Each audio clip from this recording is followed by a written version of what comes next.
সাথে এরকম করছেন? বলেন, সত্য বলেন, সত্য কথা বলেন ভাই। আপনাকে আমরা সিকিউরিটি দিয়ে নিয়ে যাবো। 4 জন না 3 জন? 3 জন। পবিত্র কোরআনের এই কঠোর সতর্কবার্তার পরও সমাজ আজ কোন অধপতনে গিয়ে ঠেকেছে। কোমলমতি শিশুদের নিরাপদ আশ্রয়স্থল হিসেবে যেখানে শিক্ষা প্রতিষ্ঠানকে দেখা হয়, সেখানে যখন রক্ষকী ভক্ষকের রূপ নেয়, তখন সমাজকে ঘিরে ধরে এক চরম আতঙ্ক। কিশোরগঞ্জের হোসেনপুরে ঘটেছে ঠিক এমনই এক হৃদয় বিদারক ঘটনা। এক মাদ্রাসা শিক্ষকের বিরুদ্ধে উঠেছে একাধিক অবুঝ ছাত্রের জীবন ধ্বংসের অভিযোগ। অনেক ছাত্ররা এই মাদ্রাসা থেকে চলে গেছে। হ্যাঁ, অনেক মাদ্রাসা এই মাদ্রাসা থেকে চলে গেছে। তো আপনি বাচ্চার সাথে এরকম করছেন কেন? আপনার স্ত্রী আছে, তাহলে আপনি এরকম করছেন কেন? হ্যাঁ, শয়তানি গেল।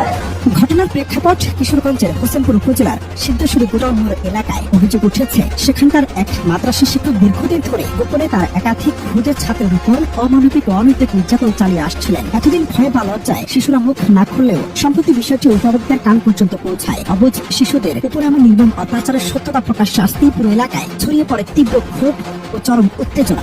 কত বছর ধরে চাকরি করেন? 6 বছর। 6 বছরের ভিতরে আপনি কতজনের সাথে এরকম নির্যাতন করছেন? সত্য বলবেন ভাইয়া, ভাইয়া সত্য বলবেন। শিক্ষার্থীদের সঙ্গে ঘটা সেই অন্যায়ের খবর ছড়িয়ে পড়তে ক্ষুব্ধ অভিভাবক ও স্থানীয় জনতা অভিযুক্ত শিক্ষকের উপর চড়াও হন। পরবর্তীতে সাংবাদিকদের উপস্থিতিতে নিজের দোষ স্বীকার করতে বাধ্য হন ওই ব্যক্তি। স্ত্রী ও সন্তান থাকার পরও কেন এমন জঘন্য কাজ? প্রশ্নের মুখে তিনি নির্দ্বিধায় স্বীকার করেন 3 থেকে 4 জন ছাত্রের জীবন বিষিয়ে তোলার কথা। তবে সবচেয়ে অবাক করার বিষয় হলো নিজের অপরাধ ছাড়তে তিনি অজুহাত দিয়ে বললেন শয়তানে ধরেছিল বলেই নাকি এমন কাজ করেছেন। হ্যাঁ, শয়তানি গেল। আর কয়জনের সাথে এরকম করছেন? আর কয়জনের সাথে করছেন? আর 2 জন বলছে, আর 2 জনের গার্জেন আছে না, আপনি জানেন?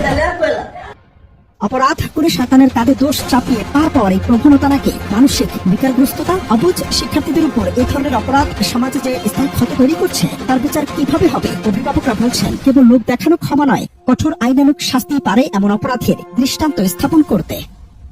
অনন্ত হাসান।